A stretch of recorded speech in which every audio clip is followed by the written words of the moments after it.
ಸುಭಾಷ್ ಗುತ್ತೇದಾರ್ ಇರ್ಬೋದು ಅವರ ಮಗನ ಮೇಲೆ ಒಂದು ಚಾರ್ಜ್ ಶೀಟ್ ಹಾಕಲಿಕ್ಕೆ ಸರ್ಕಾರ ಯಶಸ್ವಿಯಾಗಿದೆ. ನೋಡಿ, SIT ಯಾರ ಅಂಡರೊಳಗೆ ಗೊತ್ತು?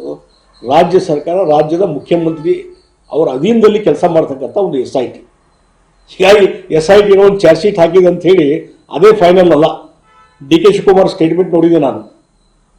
ಅವರು ಹೇಳಿದರು, ಚಾರ್ಜ್ ಶೀಟ್ ಹಾಕಿದ್ದಾರೆ, ನಾಳೆ ಅಸೆಂಬ್ಲಿಯಲ್ಲಿ ನಾವು ಡಿಬೇಟ್ ಮಾಡ್ತೀವಿ. That is not finality. ಹಾಗೆ DK ಶಿವಕುಮಾರ್ ಮೇಲೆ ಎಷ್ಟು ಕ್ರಿಮಿನಲ್ ಕೇಸ್ ಅದಾವೆ, ಎಷ್ಟೊಂದು ಕೇಸ್ಗಳಲ್ಲಿ ಅವ್ರು ಚಾರ್ಜ್ ಶೀಟ್ ಅವ್ರ ಮೇಲೆ ಹಾಕಿದ್ದಾರೆ. ಹಂಗಾರೆ ಅದ ಫೈನಲಿಟಿನೋ? ಹೀಗಾಗಿ ಅಲ್ಲಿ ಆಳಂದದ ಮಾಜಿ MLA ಹೇಳ್ಬಿಟ್ಟಿದ್ದಾರೆ, ಅವ್ರು ಗುತ್ತೇದಾರ, ನಾ ಇದನ್ನು ಚಾಲೆಂಜ್ ಮಾಡ್ತೀನಿ, ಕುಲ್ಟಿಗೆ ಹೋಗ್ತೇನೆ ಅಂತ ಹೇಳಿ. ಅಂದರೆ ಉದ್ದೇಶಪೂರ್ವಕವಾಗಿ BJP ಮಾಜಿ ಶಾಸಕರನ್ನ ಅಲ್ಲಿ ಇನ್ವಾಲ್ವ್ ಮಾಡುವಂಥದಕ್ಕೆ ಈ ಚಾರ್ಜ್ ಶೀಟ್ ಹಾಕುವಂಥ ಕೆಲಸ, ಅದು SIT, ರಾಜ್ಯ ಸರ್ಕಾರ ಪ್ರಯೋಜಿತವಾದಂಥ ಒಂದು SIT. ಅದನ್ನು ನಾವು ನಂಬಬೇಕು. ಅದನ್ನ ಮತ್ತು ಏನು ಮನೆ ಅಪಾಯಿಂಟ್ ಮಾಡ್ಯಾರ, ಆಗಲೇ ಅವರು FIR ಹಾಕಿ ಚಾರ್ಜ್ ಶೀಟ್ ಹಾಕುವಂಥ ಪರಿಸ್ಥಿತಿ ಬಂತಂದ್ರೆ ಯಾವ ರೀತಿ ಒಂದು ಇವತ್ತು ದುಷ್ಟವಾದಂಥ ಒಂದು ಕೆಟ್ಟದಾದಂಥ ನೀತಿಯನ್ನ ರಾಜ್ಯ ಸರ್ಕಾರ ಆಚರಣೆ ಮಾಡ್ತದೆ. ಮತ್ತು ಅಲ್ಲಿ ಆಳಂದಲ್ಲಿ ಗೆದ್ದವ್ರು ಯಾರು? ಗೆದ್ದವ್ರು ಯಾರು? BR Patil Congress MLA ಗೆದ್ದರಲ್ಲಿ. ಅಲ್ಲಿ ನಾವು BJP ಸೋತೇವಿ. ಹೀಗಾಗಿ ಎಲ್ಲೆಲ್ಲಿ ಈಗ ಸೋತಿದಾರಲ್ಲ ಕಾಂಗ್ರೆಸ್ನ ಅಭ್ಯರ್ಥಿಗಳು, ಇದು ಕೋರ್ಟಲ್ಲಿ ಚಾಲೆಂಜ್ ಮಾಡ್ರಿ, ನೀವು ಇಲೆಕ್ಷನ್ ಪಿಟಿಷನ್ ಫೈಲ್ ಮಾಡ್ರಿ. ಯಾರು ಬೇಡ ಅಂತಾರ? ನಿಮ್ ನಾಳೆ ಗೆಲ್ಲುವಾಕದಲ್ಲಿ ಪ್ರೂವ್ ಮಾಡ್ರಿ ಕೋರ್ಟ್ನಲ್ಲಿ. ಅದನ್ನು ಮಾಡ್ಲಿಕ್ಕೆ ತಯಾರಿಲ್ಲ, ಕೋರ್ಟಿಗೆ ಹೋಗ್ಲಿಕ್ಕೆ ತಯಾರಿಲ್ಲ, ಅದು ನ್ಯಾಯಾಂಗದ ಮುಖಾಂತರ ಹೋರಾಟ ಮಾಡ್ಲಿಕ್ಕೆ ತಯಾರಿಲ್ಲ. ಅಂದ್ರೆ ಅದರಲ್ಲಿ ನಿಮ್ದು ಏನೂ ಇಶ್ಯೂಸ್ ಇಲ್ಲ, ಯಾವುದೇ ಒಂದು ಎವಿಡೆನ್ಸ್ ಇಲ್ಲ. ಹೀಗಾಗಿ ಕೋರ್ಟಿಗೆ ಹೋದ್ರೆ ಫೇಲ್ಯೂರ್ ಆಗ್ತದೆ ಅಂತ ಕಾರಣ ಸಲುವಾಗಿ ಸುಮ್ಮನೆ ಒಂದು ಮಿಸ್ ಪ್ರಪಗೊಂಡ ಮಾಡುವಂತ ಕೆಲಸ ರಾಹುಲ್ ಗಾಂಧಿ ಅಂಡ್ ಟೀಮ್ ಮಾಡ್ತಾ ಇದೆ. ಜನ ಇದನ್ನು ಒಪ್ತಾ ಇಲ್ಲ.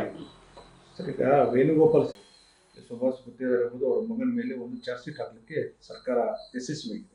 ನೋಡಿ, SIT ಯಾರ ಅಂಡರೊಳಗೆ ಗೊತ್ತು? ರಾಜ್ಯ ಸರ್ಕಾರ, ರಾಜ್ಯದ ಮುಖ್ಯಮಂತ್ರಿ ಅವರ ಅಧೀನದಲ್ಲಿ ಕೆಲಸ ಮಾಡ್ತಕ್ಕಂಥ ಒಂದು SIT. ಹೀಗಾಗಿ SIT ಒಂದು ಚಾರ್ಜ್ ಶೀಟ್ ಹಾಕಿದೆ ಅಂತ ಹೇಳಿ ಅದೇ ಫೈನಲ್ ಅಲ್ಲ. DK ಶಿವಕುಮಾರ್ ಸ್ಟೇಟ್ಮೆಂಟ್ ನೋಡಿದೆ ನಾನು. ಅವರು ಹೇಳಿದರು, ಚಾರ್ಜ್ ಶೀಟ್ ಹಾಕಿದ್ದಾರೆ, ನಾಳೆ ಅಸೆಂಬ್ಲಿಯಲ್ಲಿ ನಾವು ಡಿಬೇಟ್ ಮಾಡ್ತೀವಿ. That is not finality. ಹಾಗೆ DK ಶಿವಕುಮಾರ್ ಮೇಲೆ ಎಷ್ಟು ಕ್ರಿಮಿನಲ್ ಕೇಸ್ ಅದಾವೆ, ಎಷ್ಟೊಂದು ಕೇಸ್ಗಳಲ್ಲಿ ಅವ್ರು ಚಾರ್ಜ್ ಶೀಟ್ ಅವ್ರ ಮೇಲೆ ಹಾಕಿದ್ದಾರೆ. ಹಂಗಾರೆ ಅದ ಫೈನಲಿಟಿನೋ?